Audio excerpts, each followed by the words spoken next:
Alors, le résultat d'apprentissage aujourd'hui était d'apprendre à déterminer les valeurs lorsque tu as un exposant qui est rationnel. Donc, rationnel, essentiellement, ça veut dire lorsque tu as une fraction comme exposant, qu'est-ce qu'on fait avec ceci? Donc, l'exemple qu'on vous a donné au début du cours, c'était 25 exposant à 1,5. Donc, qu'est-ce que ça représente? Alors, ce qu'on vous a demandé de faire au début, c'est d'aller chercher une calculatrice et de vérifier avec votre calculatrice qu'est-ce que ça vous donne comme réponse. Donc, pour savoir ça, tu fais 25 exposants et mettez le 1,5 entre parenthèses et ça vous donnait 5.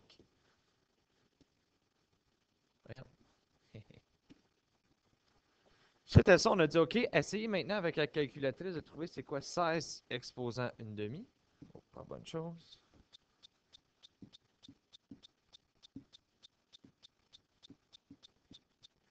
Et là, on a vu que ça, c'était 4. Et ensuite, on a dit 36 exposants 1,5. Et nous avons vu que ça, c'était 6. Donc, à mesure qu'on y allait, on a remarqué, exposant 1,5, ça semble être la même chose que la racine carrée. Donc, on a mis ici que l'exposant 1,5 correspond à exactement la même chose que la racine carrée. Donc, je peux utiliser cette logique-là. Donc, essentiellement, si tu as 36, tu cherches quels deux chiffres me donnerait 36 comme réponse parce que tu as exposant 1,5. Donc, on sait que 6 fois 6 me donne 36. Donc, 36 exposant 1,5, c'est 6. Alors, il faut passer à l'envers tout le temps, contraire à exposant 2. Donc, 100 exposant 1,5. Quel chiffre se multiplie? Donc, quoi fois quoi me donne 100? Il faut que ce soit le même chiffre. Et dans ce cas ici, je sais que 10 fois 10 me donne 100. Donc, la réponse ici, c'est 10 pour 100 exposant 1,5. 64 exposant 1,5. Donc là, je pense 8 fois 8, c'est 64. Donc, c'est 8 la réponse ici. Et 81 exposant 1,5. Je sais que 9 fois 9, ça me donne 81. Alors, nous avons utilisé cette logique-là pour démontrer vraiment une preuve mathématique de pourquoi est-ce que ces deux-là sont égaux. Donc, si on regarde ici, racine carrée de 16 fois racine carrée de 16. On sait que la racine carrée de 16, c'est 4. Donc, ça veut dire racine carrée de 16 fois racine carrée de 16, c'est la même chose que 4 fois 4. Ça, c'est 16. OK? Et on peut regarder avec la loi des exposants. 16 exposants 1,5 fois 16 exposants 1,5. Mais je peux additionner mes exposants puisque c'est la même base. Donc, 1,5 plus 1,5, ça me donne 1. Et 16 exposant 1, c'est également 16. On peut le regarder aussi comme racine carrée de 16 fois racine carrée de 16, c'est la même chose que dire racine carrée de 16 au carré. Donc, ça, c'est comme dire racine carrée de 16, c'est 4. 4 exposant 2, ça me donne 16. Ou avec la loi des exposants, on peut démontrer que si j'ai un exposant qui a un exposant, je peux multiplier mes exposants et 1,5 fois 2, ça me donne 1, ce qui est également juste 16. Donc, si jamais on compare les deux vont toujours te donner la même chose. Donc, on peut prouver que racine carrée de 16 et 16 exposant 1,5 donnent exactement la même chose. Maintenant, on peut démontrer ceci en utilisant simplement des lettres au lieu, donc parce que ça fonctionne pour 16, mais ça devrait aussi fonctionner pour les lettres. Donc, racine carrée de A fois racine carrée de A me donne également A, et racine carrée de A au carré va me donner A également. A exposant 1,5 fois A exposant 1,5, je peux additionner mes exposants, ce qui me donne A exposant 1, et A exposant 1,5 exposant 2, qui est la même chose que ceci. Je peux les multiplier, et ça va me donner A également. Donc, je peux prouver que A exposant 1,5, c'est la même chose que la racine carrée. Mais la vie n'est pas si simple. On a également introduit, lorsque tu as une fraction qui n'est pas simplement 1,5, donc là, j'ai 3 demi. Alors, ce qu'on a fait, c'est qu'on a utilisé notre connaissance des lois des exposants. Donc, je sais que A exposant M exposant N, c'est la même chose que A exposant M fois N. Donc, ce qu'on fait, c'est on veut qu'on part de cette forme-là et on se rend vers cette forme-là. Donc, j'ai ici 25 exposant 3 demi. Donc, le 3 demi, là, assumons que c'est une multiplication. Okay? Donc, je sais que 3 demi, c'est la même chose que 1 demi fois 3. Okay? Donc, en utilisant cette logique-là, 25 exposant 3 demi, c'est la même chose que 25 exposant 1 demi exposant 3. Parce que j'utilise cette logique-là. Si j'ai un exposant qui a un exposant, c'est la multiplication de tes exposants. Bien là, OK, j'ai dit 3 demi, c'est la même chose que 1 demi fois 3, donc je peux le mettre de cette forme-là. Pourquoi je voudrais faire ça? Bien, nécessairement, je connais 25 exposant 1 demi. Donc, ça, c'est comme dire 5 exposant 3, parce que 25 exposant 1 demi, c'est 5. Et 5 exposant 3 maintenant, ça, je sais que c'est 125. Si tu ne le sais pas, tu peux utiliser ta calculatrice. Mais encore une fois, j'avais 3 demi, je l'ai breaké up dans une demi exposant 3. Là, je connais c'est quoi 25 exposant 1 demi, ça c'est 5. Et ensuite, j'ai fait mon exposant 3 à la fin. Regardons maintenant exposant 5 demi. Donc, le même principe s'applique ici. Je veux le mettre afin que mon exposant soit une demi. Donc, 5 demi, c'est 5 fois une demi. Donc, je peux sortir mon 5. Donc, je le mets sous la forme A exposant M exposant N. 4 exposant une demi, je sais que c'est 2. Parce que la racine carrée de 4, c'est 2. Et maintenant, 2 exposant 5, c'est 32. Donc, la réponse de 4 exposant 5 demi, c'est 32. Alors, pour une règle générale, ça veut dire que A exposant une demi exposant B est la même chose que A exposant B sur 2. Donc, B étant n'importe quel chiffre au monde, tu veux l'avoir à l'extérieur de ta parenthèse pour être capable de déterminer c'est quoi ceci avant de mettre ton exposant. Donc, si on fait des exemples ici, 4 exposant 7 demi. Donc, je commence par dire ça, c'est 4 exposant 1 demi exposant 7. Alors, je sais que 4 exposant 1 demi, ça c'est 2. Exposant 7 est encore là. Si ça te dérange vraiment, tu peux utiliser ta calculatrice graphique, 2 exposant 7 à ce point-ci. Donc, ma réponse finale, c'est 128.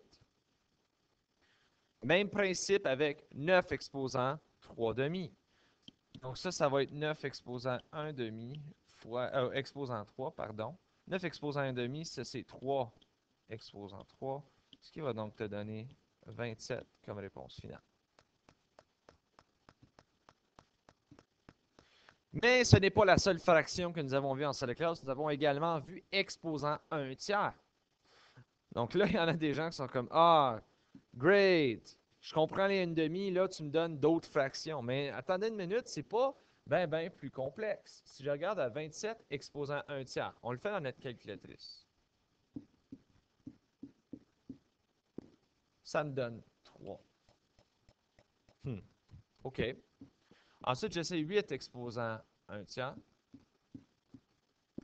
Ça me donne 2. 64 exposant 1 tiers. Ça me donne 4. Puis 1000 exposant 1 tiers. Oh, palais.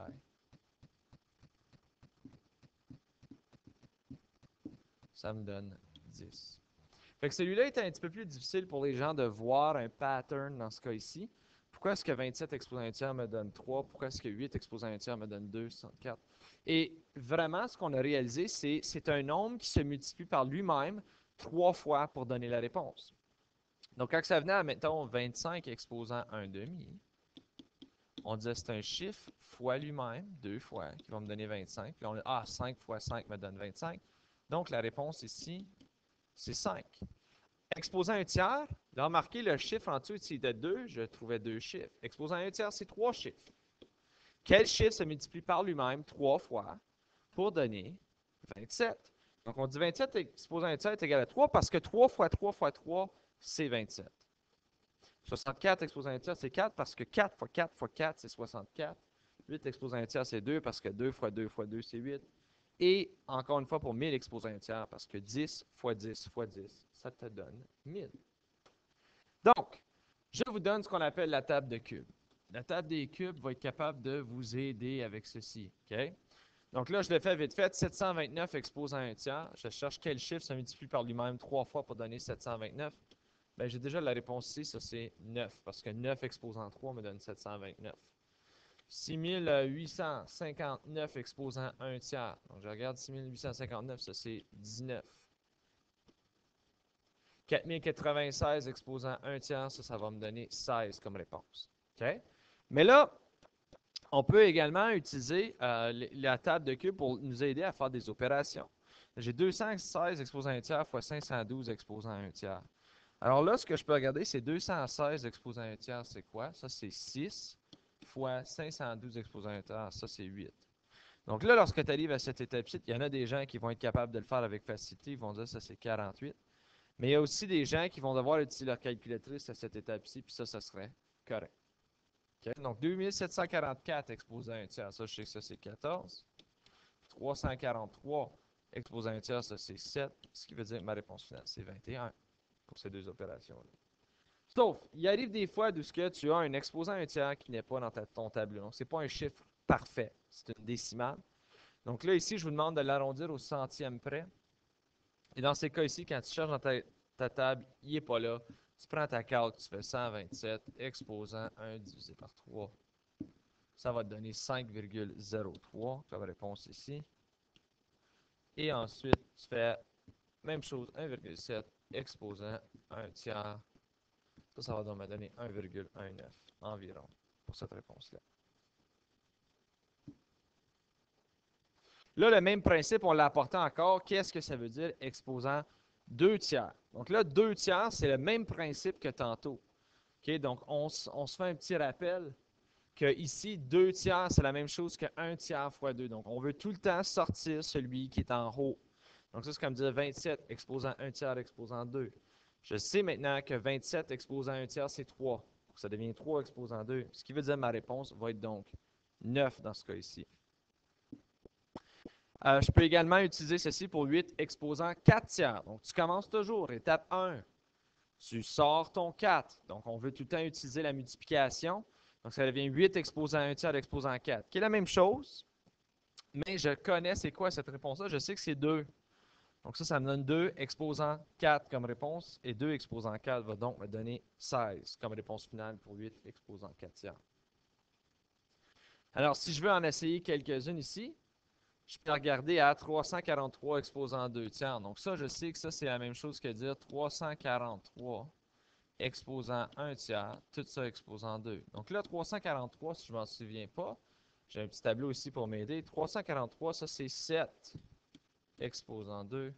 Ce qui va donc me donner 49 comme réponse finale.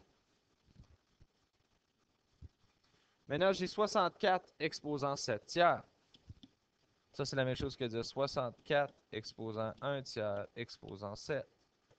64 exposant 1 tiers, ça va être 4 exposant 7. Et maintenant, je vous ai mis des tableaux pour vous aider, des tableaux appropriés. Donc, A exposant 6, A exposant 7, A exposant 8. Donc là, je regarde 4 exposant 7, c'est 16 384. Votre réponse finale. Pour 64 exposant 7 tiers. Maintenant, on regarde à 3 cinquièmes. Okay, donc, vous voyez comment est-ce qu'on s'en va de plus en plus vers une généralisation.